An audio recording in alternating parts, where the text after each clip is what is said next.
Boa noite, meus irmãos. Que a graça e a paz do nosso Senhor e Salvador Jesus esteja com todos. Amém? Meus irmãos, nós estamos na nossa última mensagem da nossa conferência Reverentes. E a proposta dessa mensagem é falar a respeito da oração diária. Nós vimos pela manhã como nós devemos colocar em prática a nossa vida de oração. E eu peguei emprestado o ensino dos puritanos e quero ainda utilizar os puritanos para nos ensinar a respeito da oração diária. Para os puritanos, meus irmãos, nós temos 3 ambientes para a oração. A oração no ambiente particular, portas secretas, a oração individual com Deus, a oração familiar, o nosso culto doméstico e a nossa oração comunitária. É o culto em que nós dedicamos a Deus, a igreja reunida, orando, adorando e buscando ao Senhor. Então nós vamos, à luz desse ensino dos puritanos, meditar com os irmãos nessa noite a respeito de como nós podemos colocar a nossa oração diária dentro desses 3 ambientes.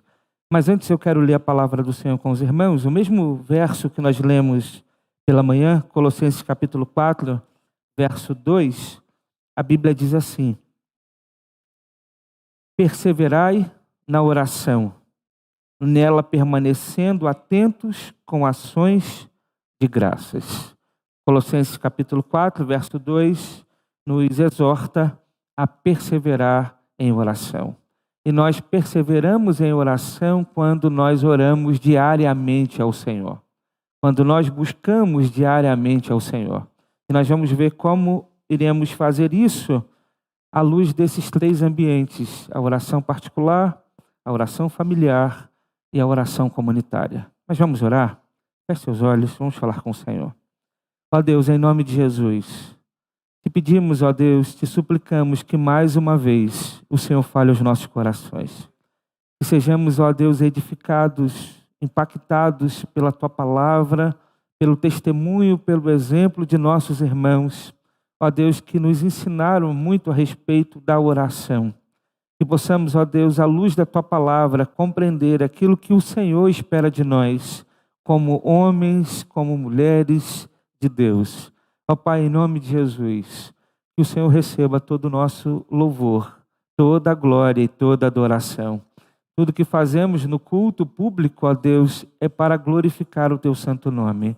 E que a exposição da palavra não seja diferente disso, ó Deus. É o que nós pedimos, Senhor, em nome de Jesus. Amém. Amém, queridos. Apenas para recapitular, hoje pela manhã nós falamos de 7 princípios para colocarmos em prática a nossa oração. Nós falamos que nós devemos reconhecer o valor da oração, nós devemos manter a prioridade da oração, devemos falar com sinceridade a Deus em oração, devemos orar continuamente, devemos ter organização na oração, organizar os nossos argumentos para orar, usar sempre a Bíblia para a oração e manter o equilíbrio bíblico na hora de orar. Orar não apenas para pedir, mas orar também em gratidão, orar em intercessão. Enfim, nós buscaremos compreender todas as maneiras que a Bíblia nos ensina de orar e iremos buscar esse equilíbrio. Então nós vimos esses 7 princípios que devem ser praticados na nossa oração particular. Quando nós estamos em secreto com Deus, quando nós estamos particularmente em oração, devemos lembrar desses princípios, porque eles nos ajudarão a colocar a oração em prática. Eu quero ainda, nesse ambiente de oração particular, compartilhar mais 4 princípios que os puritanos nos ensinam para que a gente desenvolva a nossa vida de oração particular. E eu quero então dizer para os irmãos que um dos princípios que os puritanos nos ensinam é sempre pensar nas coisas do alto. Colossenses capítulo 3, verso de 1 a 3, a Bíblia diz assim: portanto, já que vocês ressuscitaram com Cristo, procure as coisas que são do alto, onde o Cristo está sentado à direita de Deus. Mantenha o pensamento nas coisas do alto e não nas coisas terrenas, pois vocês morreram e agora a sua vida está escondida com Cristo em Deus. Esse texto da palavra de Deus nos exorta, nos encoraja a manter o nosso pensamento nas coisas do alto. Por quê? Porque agora vivemos nessa dimensão espiritual. Nós não vivemos mais apenas na dimensão terrena, mas vivemos na dimensão espiritual.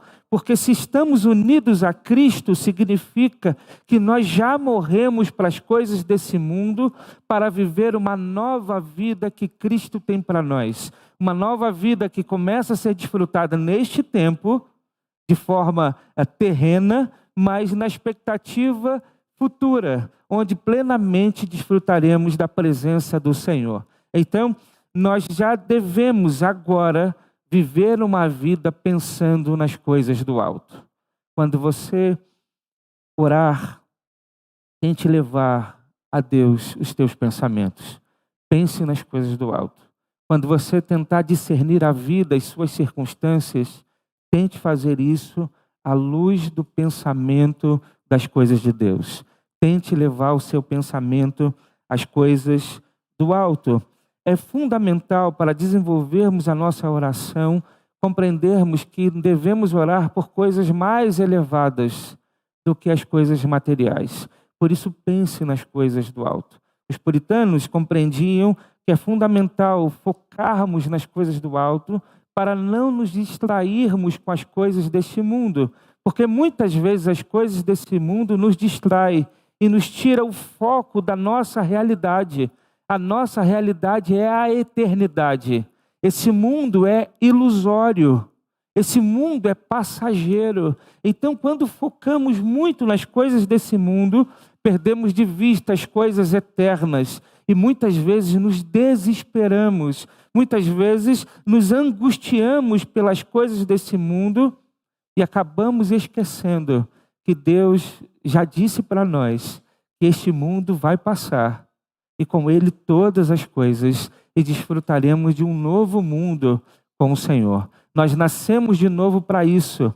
Deus começou a sua obra de redenção em nós, mas a Bíblia diz que essa obra será completa no novo céu e numa nova terra. Por isso a nossa mente precisa estar nas coisas do alto. O segundo princípio que eu quero compartilhar agora à noite, para que nós desenvolvamos uma vida particular de oração, uma vida diária de oração, é o princípio que os puritanos tinham também para a sua vida de oração, que é pleitear as promessas de Deus em oração. Os puritanos, eles caçavam na Bíblia as promessas de Deus. A Bíblia está recheada de promessas de Deus para nós. Então, eles buscavam nas Escrituras as promessas de Deus e oravam, cobrando, entre aspas, Deus, para que Deus pudesse cumprir as suas promessas em suas vidas. Porque Deus, Ele está vinculado à sua promessa. Devemos pleitear as promessas de Deus em oração. Em sua soberania, Deus se vinculou às promessas que nos fez. É interessante que Agostinho de Hipona, o grande teólogo da cristandade, ele vai dizer que sua mãe passou por muitos anos orando por sua conversão, porque ela acreditava que a sua conversão era uma promessa de Deus. Então ela orava pedindo a Deus para que Deus cumprisse essa promessa. Agostinho disse que sua mãe orou muito por sua conversão, pleiteando as promessas de Deus. Ela insistiu perante ele, pleiteando sobre o que ele mesmo havia escrito, pois Deus, em sua misericórdia, pactuou, escolheu tornar-se devedor de suas promessas, disse Agostinho. O puritano Thomas Menton, comentando a respeito dessa fala de Agostinho, ele vai dizer: uma boa maneira de obter conforto é pleitear a promessa de Deus em oração. Mostre-lhe seus escritos. Deus é sensível à sua palavra. Deus é sensível à sua palavra. Os puritanos consideravam muito importante orar as promessas escritas de Deus, enviando-as de volta a Ele em forma falada. Então eles buscavam nas Escrituras o que Deus tem nos prometido. E orava a Deus: Senhor, cumpre as suas promessas em nós, em nossas vidas. O puritano John Clapp, ele escreveu assim: as promessas devem ser oradas. Deus ama ser inundado, importunado, pressionado, com pedidos urgentes, com as suas próprias palavras, para atuar sobre aquilo pelo que Ele mesmo se vinculou. Oração é colocar as promessas de Deus em ordem, e não é arrogância nem presunção sobrecarregar a Deus, por assim dizer, com a sua promessa. Tais orações estarão perto do Senhor dia e noite. Ele poderia negá-las se pudesse negar a si mesmo. Então, na mentalidade puritana, Deus se comprometeu em realizar as suas promessas. Deus cumpre o que Ele diz. Ele é extremamente confiável. Deus é verdadeiro no que fala. E o que Ele diz, Ele cumpre. Por isso nós podemos orar as promessas de Deus. Da mesma forma, o puritano William Gurnall escreveu: a oração não é nada além da promessa revertida, ou a palavra de Deus em forma de argumento e retornada pela fé até Ele. Ele também exortou: abasteça com argumentos das promessas para reforçar tuas orações e as torna frequentes com Deus. As promessas são o terreno da fé e, quando fortalecidas, te farão fervoroso. E tal fervor sempre se apressa e retorna com a vitória no campo da oração. Quanto mais forte alguém está na palavra, mais forte estará na oração. Então, para os puritanos, não dá para desassociar palavra de oração. Devemos conhecer a Deus, conhecer a sua palavra, conhecer a sua revelação, para que a nossa oração seja encharcada das promessas de Deus, da palavra de Deus, e assim nós oramos, confiando que o Senhor irá nos responder. O terceiro princípio que quero compartilhar com os irmãos é: creia que Deus responde à oração. Os puritanos criam de fato que Deus responde à oração. A pergunta que muitas vezes a gente precisa fazer ao nosso coração é: será que a gente crê de verdade que Deus pode fazer o que nós estamos orando? Que Deus pode realizar aquilo que nós estamos pedindo? Será que a gente crê de verdade?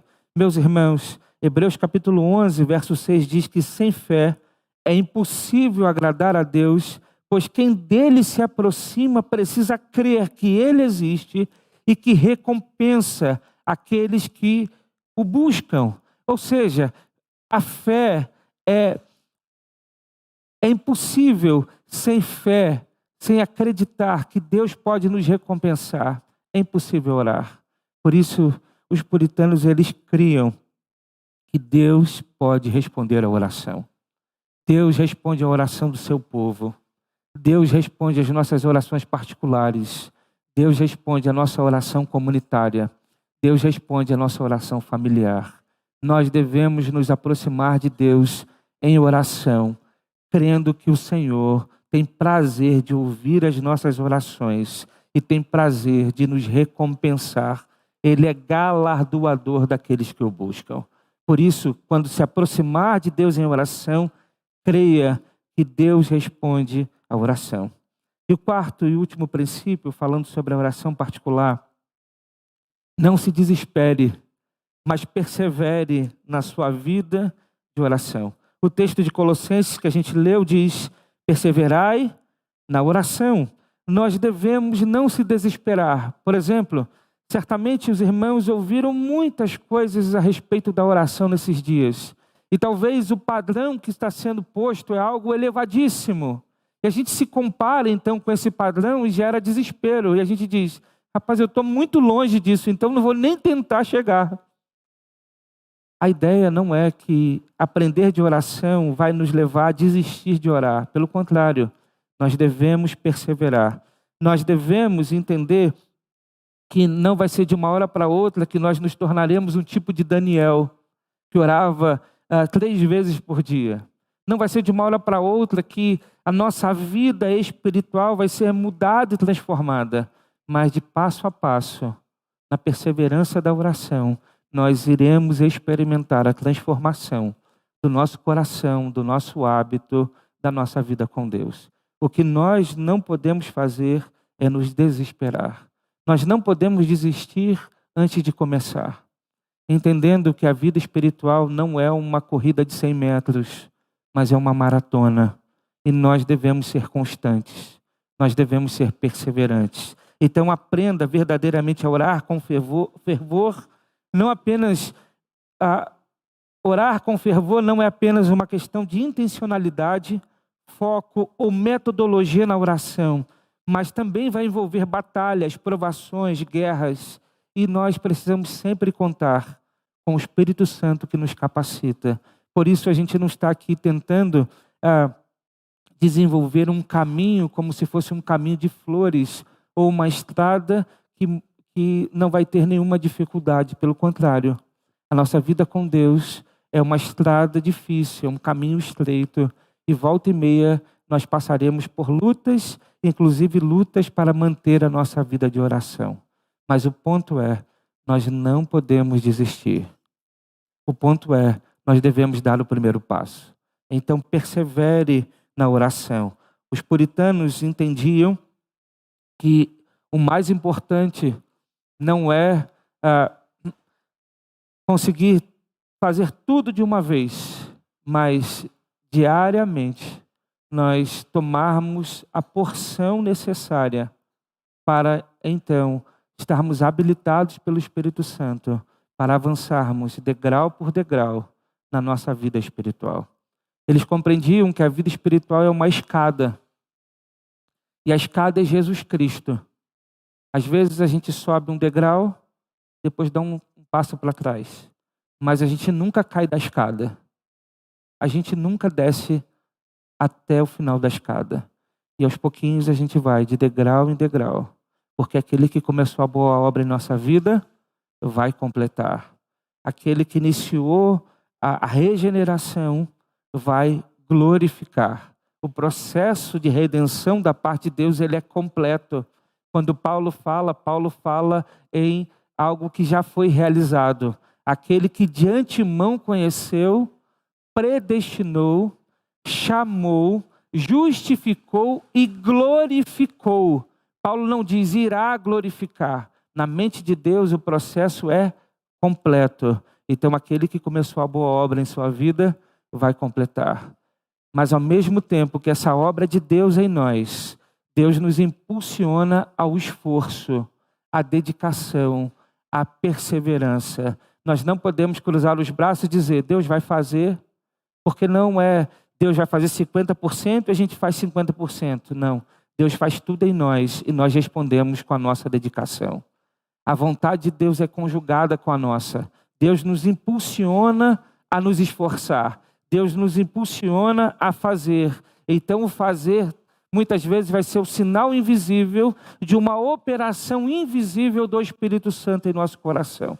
Mas se não há frutos, se não há demonstração visível, nós devemos suspeitar dessa operação do Espírito em nós. Por isso, o importante é nós estarmos subindo degrau por degrau na nossa vida espiritual. Nós devemos sair dessa conferência nos comprometidos com Deus, de que iremos buscar melhorar a nossa vida de oração. Se você sair daqui comprometido e buscar colocar em prática tudo que você ouviu, certamente você subirá mais um degrau. Portanto, persevere na sua vida de oração. Então, para os puritanos é fundamental termos uma vida de oração particular. E quanto mais nós buscarmos a Deus de forma particular, mais impactados seremos nessa relação, mais abençoados nós seremos nessa relação. E essas bênçãos nós não vamos conseguir reter, elas transbordarão. E nós vamos querer então compartilhar dessas bênçãos com as pessoas que nós amamos. Então nós vamos sair da oração particular para a oração familiar. O que os puritanos compreendiam é, se temos vida de oração, também desenvolveremos a oração na nossa casa, na nossa família. Porque é impossível orar, querer as bênçãos de Deus para nós e não querermos essas bênçãos para os nossos filhos, não querer essas bênçãos para a nossa esposa, não querer essas bênçãos para aqueles que estão ao nosso redor. E aí, meus irmãos, os puritanos têm muito que nos ensinar a respeito do culto doméstico. Era impressionante como eles levavam isso a sério. Só para os irmãos terem uma ideia, eles realizavam culto doméstico 2 vezes por dia, pela manhã e à noite. E aqueles que não conseguiam, realizavam pelo menos uma vez no dia, porque eles entendiam a importância do culto doméstico. Eles entendiam que a oração diária não era apenas uma oração particular, mas uma oração também da família. Eles compreendiam que orar em família é uma decisão, assim como Josué tomou essa decisão quando entrou na terra de Canaã. Josué capítulo 24, verso 15, a Bíblia diz assim, Josué falando com o povo, ele disse: se porém não lhes agrada servir ao Senhor, escolham hoje a quem irão servir, se aos seus deuses que os seus antepassados serviram além do Eufrates, ou aos deuses dos amorreus, em cuja terra vocês estão vivendo. Mas eu e minha família serviremos ao Senhor. Eles tomam essa palavra no coração deles e entendem que buscar a Deus em família, fazer o culto doméstico, orar em família, é uma decisão que nós devemos tomar ao nosso coração. E aqui eu quero trazer, então, uma preocupação que a gente vê nas igrejas de hoje. É uma preocupação que nós temos lá em Aracaju, e talvez seja uma preocupação de muitas igrejas. Nós estamos perdendo os nossos filhos. Nós estamos perdendo os nossos filhos para o mundo. Você já parou para pensar nisso? E muitas vezes a igreja fica preocupada com isso. Os pastores ficam preocupados com isso. E muitas vezes nós tentamos encontrar meios de tentar envolver os jovens. Queremos muitas vezes competir com o mundo em fazer programações para que eles se envolvam com a igreja. Mas a sensação é que nós não estamos sendo bem-sucedidos com isso. Porque é impossível competir com o mundo no que diz respeito a programações, no que diz respeito a entretenimento. E nós focamos, talvez, errado, porque quando nós diagnosticamos um problema de forma errada, muitas vezes usamos o remédio errado para tratar um problema. E claro que essa situação é algo muito complexo. Talvez a gente faça tudo certo dentro de casa e isso não é uma garantia que nossos filhos permanecerão no caminho do Senhor. Mas a gente precisa fazer uma meia-culpa como igreja do Senhor no nosso tempo. Nós abandonamos o culto doméstico. Nós deixamos de ensinar os nossos filhos dentro de casa o caminho do Senhor. Nós, muitas vezes, delegamos à igreja o papel de orientar os filhos no caminho do Senhor. Muitas vezes nós achamos que o fato de trazer os filhos para a igreja já é cumprir com o nosso papel. Os puritanos achariam isso um absurdo. Eles achariam isso um escândalo, porque eles entendiam que o papel de ensinar os filhos a respeito do Senhor é da família. Eles entendiam que o pai era o pastor da casa.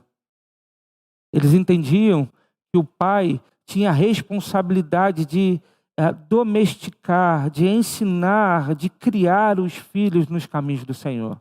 Eles pegam emprestado Deuteronômio capítulo 6, que diz que nós devemos ensinar os filhos em todos os momentos para entender que o ensino aos filhos das coisas espirituais eram diariamente, precisava ser feito diariamente. Só para os irmãos terem uma ideia, os puritanos disseram, e algo muito chocante que eu vou dizer agora, os puritanos disseram que se nós, como pais, falharmos no culto doméstico, nós falharemos na coisa mais importante na criação dos nossos filhos. Eles diziam que se nós falharmos em orar em família, de fazer o culto doméstico, nós falharemos na coisa mais importante na criação dos nossos filhos. Na mente dos puritanos, a coisa mais importante para a família é ensinar a respeito de Deus. É preparar os filhos para a eternidade. Nós, muitas vezes, nos preocupamos em preparar os nossos filhos para esta vida, para este mundo, para as coisas que virão, para o futuro, para a sociedade, para o próximo, para o país que eles terão mais na frente. Mas muitas vezes negligenciamos o preparo dos nossos filhos para a eternidade. Os puritanos acreditavam que se nós formos fiéis na nossa oração particular, nossa vida será muito abençoada e desejaremos então abençoar nossa família com as mesmas bênçãos que estamos sendo abençoados. Então faremos o culto doméstico. E se fizermos o culto doméstico corretamente, nossa família será abençoada, mas não apenas isso. Nossa igreja será abençoada e nossa nação será abençoada, o mundo será abençoado. Então eles não trocam as esferas, eles vão do menor para o maior. Oração particular, oração familiar, oração comunitária, vida espiritual sendo impactada pela relação com Deus, família sendo impactada com a relação com Deus, a igreja sendo impactada pela relação com Deus, a sociedade sendo impactada por nossa relação com Deus, o nosso país sendo impactado pela nossa relação com Deus. Eles nunca inverteriam isso. Talvez eles ficariam escandalizados com a nossa intenção hoje de querer ter um país melhor, sem antes ter a nossa casa se relacionando com o Senhor. Eles ficariam impactados, escandalizados com a igreja dos nossos dias, que lutam ferozmente para construir um país de justiça, de paz, de prosperidade, antes de ter a sua família sendo orientada, ensinada nos princípios, nos valores da palavra de Deus. É algo que eles talvez se escandalizariam com o nosso tempo. Se eles pudessem pegar o corredor da história e pudessem observar a igreja dos nossos dias, eles ficariam escandalizados com a nossa prática. Porque na mente deles, primeiro começa na oração particular, depois impactamos a nossa família. Família transformada pela oração, igreja transformada pela oração.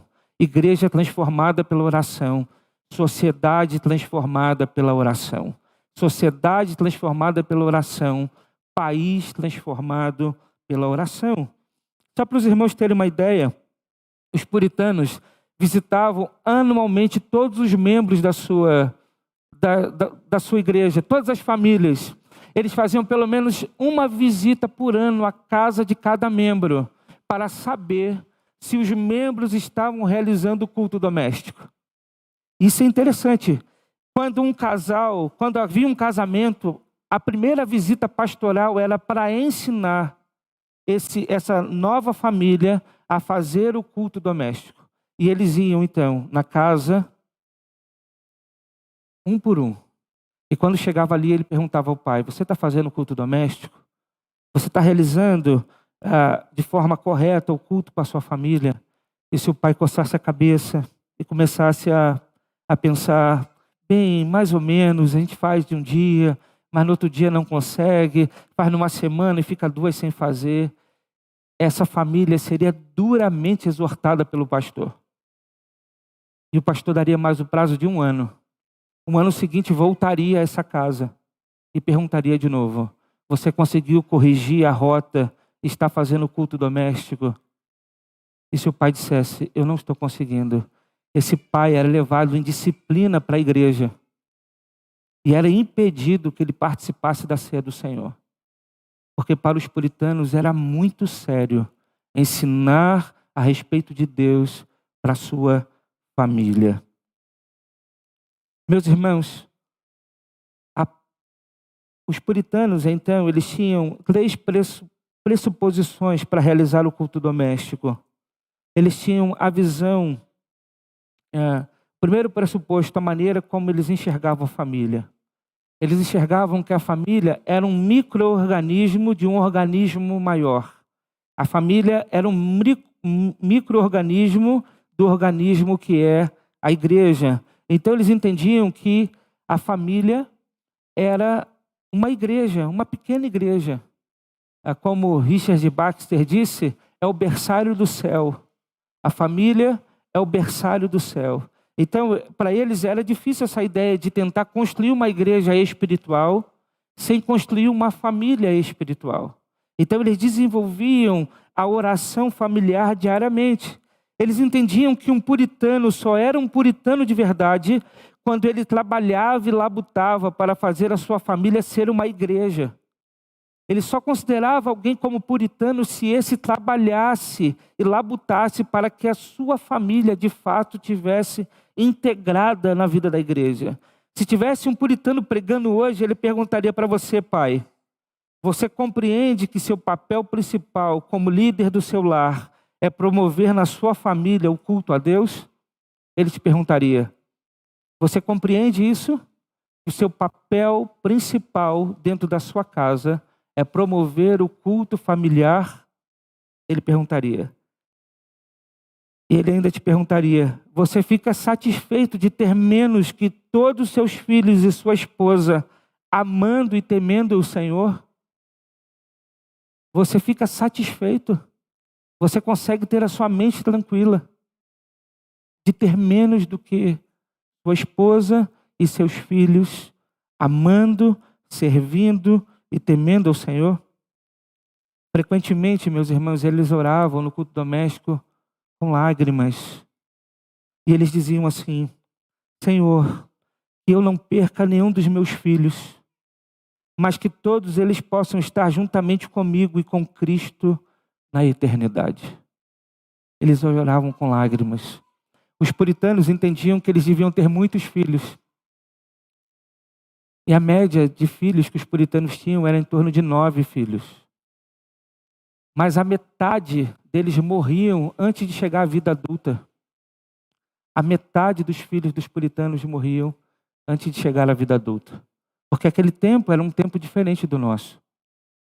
Eles sabiam que era dor, eles sabiam que era sofrimento, eles sabiam como o medo de ver um filho ir para o inferno invadiu o coração deles. Por isso eles levavam tão a sério o culto familiar e o culto doméstico. Hoje, talvez, num tempo e uma geração em que a nossa perspectiva de vida é cada vez mais elevada, talvez a gente vá ficando cada vez mais distante da realidade da morte e da realidade do inferno. A gente tem tanto recurso, tanta ciência, tanta tecnologia, que a gente recorre sempre a essas coisas para a manutenção da vida. E talvez a gente perca o impacto e a realidade de que morrer sem Cristo é condenação eterna. Se os nossos filhos morrerem sem Cristo, eles estarão condenados eternamente. Isso era algo muito chocante para os puritanos. Por isso eles choravam com lágrimas e diziam, Senhor, não permita que meus filhos partam desta vida sem conhecer o Senhor. Eles acreditavam, meus irmãos, o segundo pressuposto, eles acreditavam que deviam criar os filhos para a glória do Senhor. Os puritanos escreveram 29 livros ensinando como nós devemos criar filhos para a glória do Senhor. Eles entendiam que os filhos não nos pertencem, mas eles pertencem ao Senhor. Então, o nosso papel é também viver como mordomos na criação dos filhos. A mordomia cristã não é apenas no cuidado das coisas materiais, no cuidado dos negócios, no cuidado na administração do dinheiro, mas eles compreendiam que eram mordomos e deveriam zelar por aquilo que era mais precioso para Deus, que eram os filhos. Os filhos, eles entendiam que pertenciam a Deus e eles tinham a responsabilidade de cuidar deles, de criá-los para o Senhor, ensinando-os a viverem todas as coisas para a glória de Deus. Então eles tinham esse pressuposto de que filhos deveriam ser criados para o Senhor. Por isso eles criam na necessidade do culto doméstico. Eles diziam que os pais que não fazem o culto doméstico estão... Isso é chocante que eu vou dizer, que eu vou ler. Eles diziam assim, os pais que não fazem o culto doméstico estão criando seus filhos para o inferno. Isso parece muito duro para nós. Parece muito duro para nós. Eles amavam a glória de Deus, a igreja e a família. Mas ainda, meus irmãos, eu quero tentar mostrar para os irmãos como é que eles praticavam o culto doméstico. Que às vezes a gente acha que o culto doméstico é uma coisa muito difícil, não é algo acessível para nós. A vida é tão corrida, tão cheia de coisas. A gente não tem tanta habilidade assim e a gente acha que é algo difícil. Eu quero mostrar para os irmãos que eles realizavam de forma muito simples o culto doméstico e algo que cada um de nós tem totais condições de também realizar. Eles se baseavam em Deuteronômio capítulo 6, verso 4 a 9. O texto diz assim: ouça, ó Israel, o Senhor nosso Deus é o único Senhor. Ame o Senhor, o seu Deus, de todo o seu coração, de toda a sua alma, de todas as suas forças. Que todas estas palavras que hoje lhe ordeno estejam em seu coração. Ensine-as com persistência a seus filhos. Converse sobre elas quando estiver sentado em casa, quando estiver andando pelo caminho, quando se deitar e quando se levantar. Amarre-as com um sinal nos braços e prenda-as na testa. Escreva-as nos batentes das portas de sua casa e em seus portões. Eles entendiam que aqui, na verdade, é uma forma hebraica de dizer: façam isso todos os dias, não perca a oportunidade. Eles entendiam então que não poderiam perder a oportunidade. Então eles faziam de forma diária o culto doméstico, mas tentavam mostrar para os filhos que eles criam de fato naquilo que eles estavam fazendo e tentavam diariamente testemunhar e aproveitar as oportunidades do dia para ensinar a respeito do Senhor. Por exemplo, se eles estivessem diante de um pôr do sol, eles olhariam para o sol e diriam para os filhos: você está vendo como é belo a criação de Deus? Olha como um dia comunica outro dia a glória do Senhor. Olha como é que o nosso Deus é grande, tremendo, belo e criativo. Esse mesmo Deus é o Deus que te criou. E Ele enviou Jesus Cristo para te salvar, para te dar um mundo ainda melhor do que esse que você conhece. Eles aproveitavam todas as oportunidades que eles podiam para ensinar aos seus filhos a respeito do Senhor. Por isso eles faziam culto doméstico todos os dias. E quando alguém levantava e dizia assim: eu não tenho tempo para fazer isso, eles respondiam: como é estranho alguém que se diz herdeiro da eternidade não ter tempo para gastar alguns minutos do seu dia pensando em Deus e fazendo aquilo que faremos eternamente, para todo sempre. Eles diziam: como é estranho isso. Como é estranho alguém que quer viver a eternidade, viver eternamente adorando ao Senhor, em culto a Deus, não conseguir fazer isso em minutos, em porções pequenas em seu dia. E aí eles perguntavam de volta: será que vocês não teriam tempo para preparar os seus filhos para a eternidade? Será que não há tempo para isso? Eles questionavam de volta. Porque se nós de fato acreditamos que temos uma vida eterna, será que não vale a pena preparar os nossos filhos para isso? Então, como eles faziam? Eles faziam, como eu disse, o culto de forma diária, e eles começavam o culto com uma oração. Eles oravam. Uma oração de 5 minutos, mas com sinceridade, com uma linguagem simples. Eles clamavam a Deus, agradeciam pelo pão, agradeciam pelo sustento de Deus e clamavam a Deus para que a palavra que seria compartilhada pudesse alcançar o coração de toda a família. Então eles faziam uma breve oração de 5 minutos e compartilhavam então a palavra também de forma breve. Se as crianças eram pequenas, eles começavam a contar as narrativas bíblicas e tentavam daquela forma, de uma linguagem acessível para as crianças, aplicar para Jesus Cristo. E aí eles iam fazendo questionamentos às crianças. Vocês entenderam isso? Vocês sabem quem é Deus? O que a Bíblia está dizendo sobre Deus? Veja como a Bíblia está falando que Deus é Pai, mas olha como ela diz que Ele também é Filho. Olha como diz que também é Espírito Santo.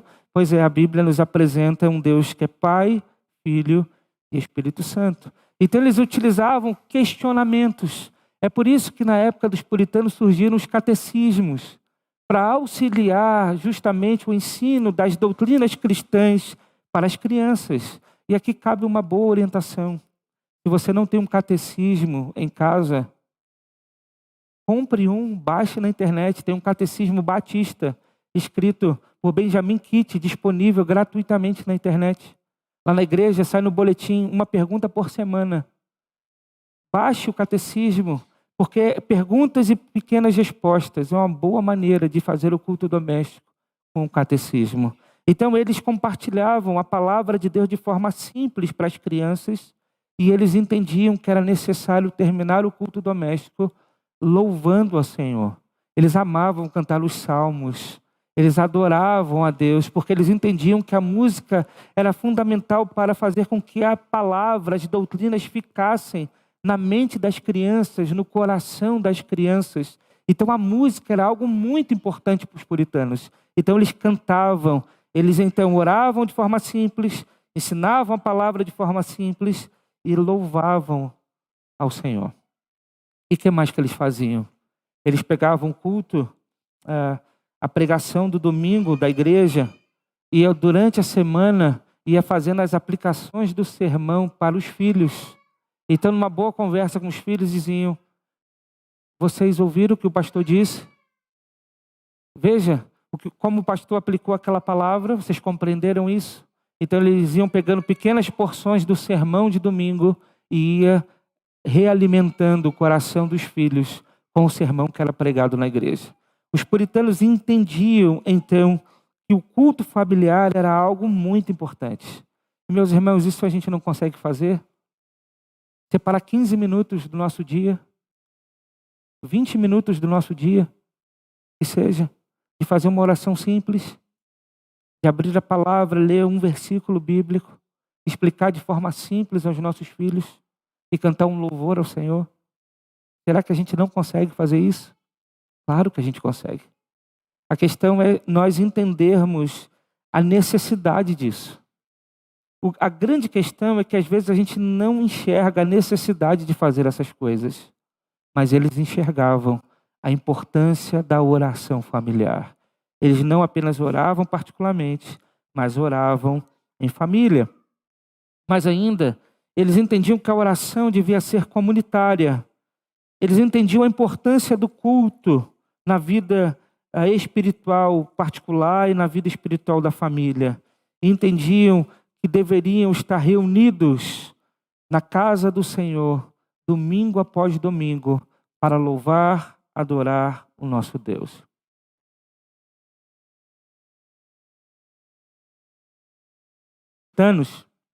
Os puritanos compreendiam que um crente deveria desejar estar com seus irmãos na casa do Senhor, no serviço de adoração, todos os domingos. Para eles é estranho essa ideia de que crente não gosta de vir à igreja. É algo estranho. Às vezes o culto dos puritanos durava 4 horas, 5 horas. Eles achavam estranho. Como é que alguém não tem prazer de estar com seus irmãos na família de Deus, adorando ao Senhor uma vez na semana? Eles achavam estranho isso. Eles achavam estranho. Eles não conseguiam compreender como um crente não deseja estar com seus irmãos, prestando o serviço de adoração. E há algo importante aqui. A adoração é feita por todos nós. A adoração não é feita apenas por aqueles que estão aqui em cima. Mas o serviço de adoração é feito por todos vocês, por todos nós. Por isso, a adoração não é alguém faz e a gente assiste. Se a gente achar que o culto, a gente vem para assistir o culto, então pode ser que um dia a gente não esteja tão bem, pode ser que um dia a gente ache que não é tão importante ir ao culto, pode ser que um dia a gente queira assistir uma outra coisa que a gente acha mais prazeroso naquele momento e a gente não vem ao culto. Mas na verdade a gente não vem ao culto para assistir o culto.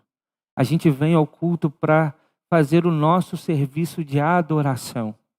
E se a gente compreender que esse serviço só é completo quando a igreja está reunida, então vai faltar alguma coisa nesse culto que queremos fazer para Deus e para agradar ao Senhor. Os puritanos entendiam que a oração devia ser também comunitária. Eles pegavam emprestado o texto de 1 Timóteo, capítulo 2, verso 1 a 8, que diz assim: antes de tudo, recomendo que façam súplicas, orações, intercessões e ação de graças por todos os homens, pelos reis, por todos que exercem autoridade, para que tenham uma vida tranquila e pacífica, com toda piedade e dignidade. Isso é bom e agradável perante Deus, nosso Salvador, que deseja que todos os homens sejam salvos e cheguem ao conhecimento da verdade. Pois há um só Deus e um só mediador entre Deus e os homens, o homem Cristo Jesus, o qual se entregou a si mesmo como resgate por todos. Esse foi o testemunho dado em seu próprio tempo. Para isso foi designado pregador e apóstolo, mestre da verdadeira fé aos gentios. Digo-lhes a verdade e não minto. Quero, pois, que os homens orem em todo lugar, levantando as mãos santas, sem ira e sem discussões. Então eles entendiam que a oração, ela era importante, a oração comunitária. Nós devemos juntos orar e buscar a presença do Senhor.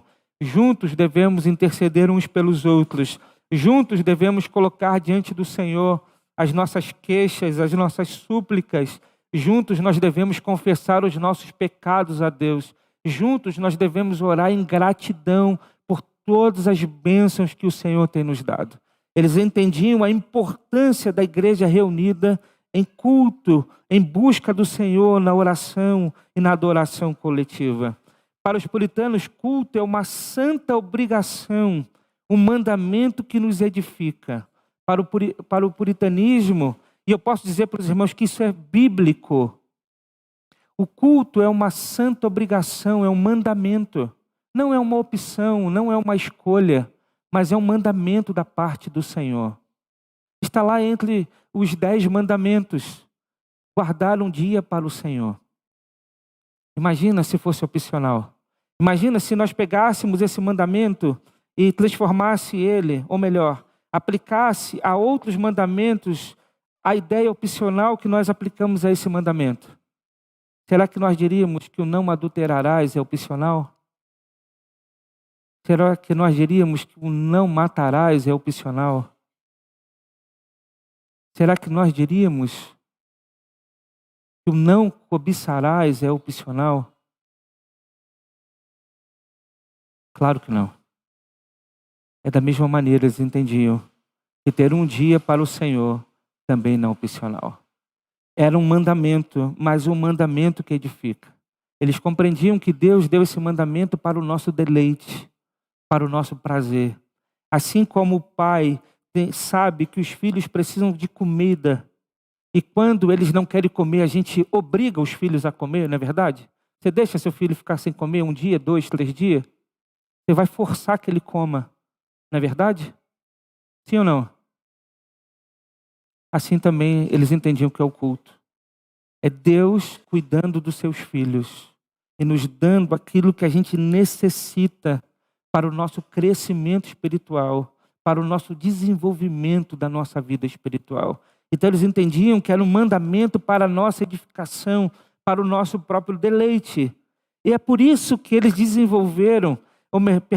e eles entendiam que ao mesmo tempo que era para a nossa edificação, era para a glória de Deus. Então o culto deveria ser feito para Deus e não para os homens. Porque nós somos edificados quando nós abrimos mão de fazer para nós e nós fazemos para Deus, porque fazemos com propósitos mais elevados. E quanto mais elevado é as nossas intenções, como resultado nós somos mais abençoados e mais edificados. É aquela coisa assim, se eu quero uma coisa só para mim, se eu sou egoísta ao extremo de querer algo que seja só para mim, muito provavelmente eu não vou ficar satisfeito.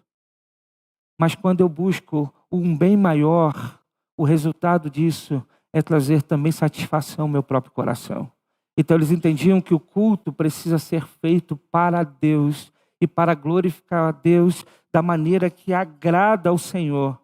E quanto mais buscamos fazer o culto para agradar a Deus, mais abençoados, edificados nós somos. E é por isso que eles desenvolveram o princípio regulador do culto. Para eles, o culto a Deus não pode ser algo que é apenas da intenção do coração. Precisa ser com sinceridade do coração, mas também na verdade. Cultuar a Deus não é simplesmente eu vou fazer o que está na minha intenção e Deus vai aceitar qualquer coisa.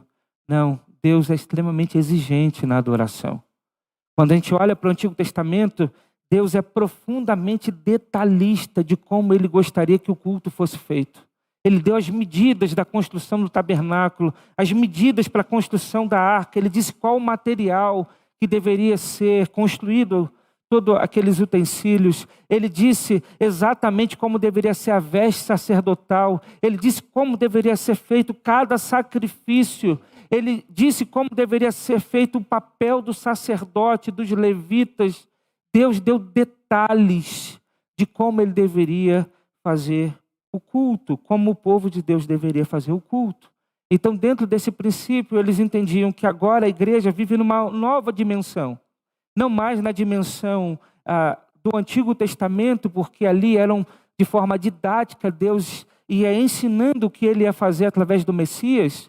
O Cristo é o sacerdote, ele é o templo, ele é o sacrifício. Então, eram tipos e sombras que apontavam para Jesus, mas o princípio eles carregaram para eles, para a vida comunitária.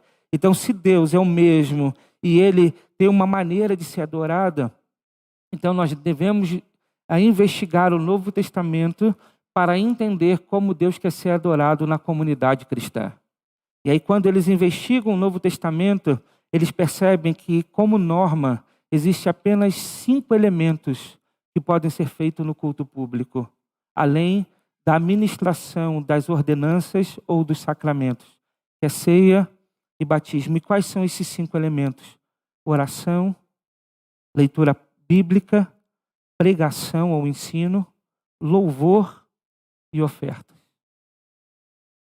Para o princípio regulador do culto, apenas nós deveríamos ter no culto público esses 5 elementos: oração, leitura bíblica, pregação, louvor e ofertas. Além da ministração das ordenanças, ceia e batismo, porque para eles a ceia e o batismo é a maneira visível da pregação. O batismo e a ceia é a ordenança que Deus nos deu para os nossos olhos, para que nós enxerguemos de forma visível aquilo que Deus está fazendo em nós para a nossa salvação. Então, na mente deles, oração, leitura bíblica, pregação, louvor e ofertas. E por que eles entendiam isso? Porque eles entendiam que nós devemos ter cuidado na adoração. Eles acreditavam que eles não poderiam errar na adoração. Eles não poderiam trazer um elemento estranho para o culto público e fazer com que Deus não se agradasse com isso.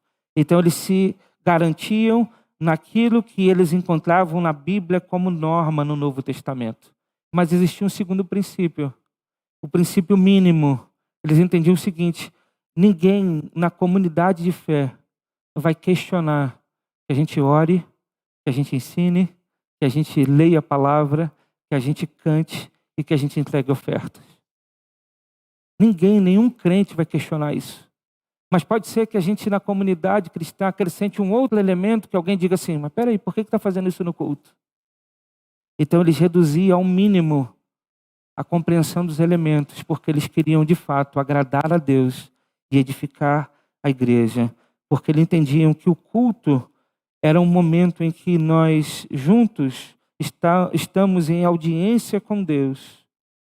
Estamos diante do Senhor para agradá-lo, para louvá-lo, para adorá-lo, e nós somos edificados com isso.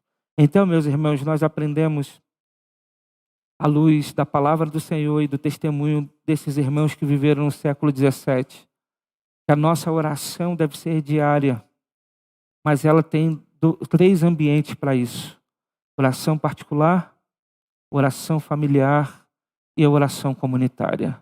E nós não devemos abrir mão de nenhuma das 3. Se abrirmos mão da oração comunitária, nós certamente não faremos a oração particular e muito menos a oração familiar. Nós não devemos abrir mão da oração comunitária. Se nós abrirmos mão da oração particular, muito provavelmente nós não faremos a oração familiar e nós estaremos talvez mais enfraquecidos para a oração comunitária. Então nós não podemos abrir mão disso. Se nós abrirmos mão da oração familiar, nós estaremos buscando a Deus para nós mesmos, mas esquecendo que essas bênçãos precisam ser também compartilhadas com as pessoas que nós mais amamos, que é a nossa família, nosso aprisco, as nossas ovelhas que Deus nos entregou para nós cuidarmos e ensinarmos ao Senhor. Por isso a oração tem que ser diária, mas entenda a importância de você fazer isso no seu quarto secreto, junto da sua família e no culto público, junto dos seus irmãos, a família da fé, a família de Deus. Que Deus nos abençoe. Vamos orar? Feche seus olhos.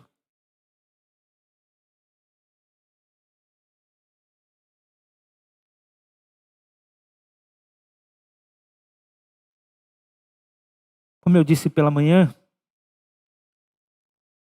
eu quero te encorajar a se comprometer diante do Senhor. E você, após essa conferência, se comprometa a chegar em casa, se comprometa a partir de amanhã, você realizar, juntamente da sua família, o culto doméstico. Você se comprometa com o Senhor a fazer todos os dias a sua meditação, a sua oração, o seu culto privado, o seu momento de oração particular. E se comprometa com o Senhor a valorizar, a amar o culto público, o culto da igreja, a compreender, a tentar entender a importância do culto público, do culto da igreja. Se comprometa com o Senhor a viver a espiritualidade nessas 3 esferas, nesses 3 ambientes da sua vida. Se comprometa com o Senhor de buscar ao Senhor nesses 3 ambientes. E eu não tenho dúvidas de que sua vida será transformada, que a sua espiritualidade vai ser abastecida e você então crescerá espiritualmente para a glória do Senhor. Se comprometa com o Senhor. Entenda a importância e tome a primeira atitude de dizer: Senhor, eu quero mudar a minha vida espiritual. Senhor, eu quero mudar. Eu quero buscar o Senhor. Eu quero que o Senhor seja prioridade na minha vida. Eu quero dar ao Senhor não apenas parte do meu tempo, parte da minha semana, mas eu quero viver por inteiro ao Senhor. Eu quero que o meu coração seja para o Senhor. Faça essa oração a Deus. Comprometa ao Senhor. Ó Deus, em nome de Jesus, nós te louvamos, Senhor. Obrigado, ó Deus, pelo teu amor. Obrigado, ó Deus, pelo cuidado do Senhor. O Senhor é bom. E nos permitiu, ó Deus, estarmos 3 dias meditando, estudando a respeito da oração, de como a oração é importante para as nossas vidas, de como a oração é importante para o desenvolvimento espiritual. Obrigado, Senhor. Isso é uma demonstração clara do cuidado do Senhor para as nossas vidas. E nós te louvamos por isso, ó Deus, porque o Senhor nos permitiu pensar, refletir sobre esse tema que parece ser tão simples, que parece ser algo que nós já fazíamos bem, mas descobrimos que estamos tão distantes daquilo que nós deveríamos ser, daquilo que nós deveríamos fazer, da prática da oração. Mas, ó Deus, que não saiamos daqui desanimados, mas encorajados pelo Teu Santo Espírito. Que não saiamos daqui, ó Deus, desanimados a não tentar, a não prosseguir, mas comprometidos com o Senhor, de buscar mudar a nossa prática, seja ela de forma particular, seja ela de forma familiar, seja ela no culto público, ó Deus. Por favor, Senhor, para que a nossa vida espiritual seja mudada, para que a nossa família seja abençoada, para que a nossa igreja cresça espiritualmente, para que a sociedade seja impactada pelo nosso testemunho, para que de fato, ó Deus, tenhamos um país diferente, ó Deus. Sabemos, ó Deus, que nós não temos o poder de mudar as coisas, mas sabemos que o Senhor tem todo o poder de transformar as nossas vidas, o nosso coração, e a partir de nós, a nossa casa ser mudada, a partir de nós, a nossa realidade comunitária ser mudada, a partir de nós, ó Deus, aqueles que estão à nossa volta, ao nosso redor, serem impactados, ó Deus, pela luz do Senhor em nós, pelo testemunho do Senhor. Por favor, Deus, faça isso. Abra os nossos olhos, ó Deus, para compreender a importância de nos prepararmos e de prepararmos a nossa família e a nossa igreja, ó Deus, para as coisas eternas. Nos faça compreender, ó Deus, que esse mundo é tão passageiro e que por mais que lutemos, ó Deus, para as coisas desse mundo, ó Deus, nem sempre viveremos aquilo que achamos que deveríamos viver aqui. Mas temos uma certeza, ó Deus, que um dia de forma plena viveremos, ó Deus, todas as Tuas promessas no novo céu, numa nova terra, de forma plena com o Senhor. Que estas promessas, ó Deus, impactem o nosso coração e nos faça mover, ó Deus, para as coisas eternas. Que nós nos apeguemos, ó Deus, que nós estejamos, ó Deus, apegados a essas coisas, ó Deus, e nos afasta, ó Deus, das coisas apenas deste mundo, ó Pai. Que a nossa vida seja uma vida voltada para o Senhor e para a eternidade. Que a oração seja esse instrumento, que a oração seja esse meio em que nós já podemos estar, ó Deus, na Tua presença, tendo esse acesso ao Senhor por meio de Cristo, e possamos experimentar isso diariamente, ó Deus. Essa é a nossa oração. É isso que nós pedimos, ó Deus, em nome de Jesus. Amém e amém.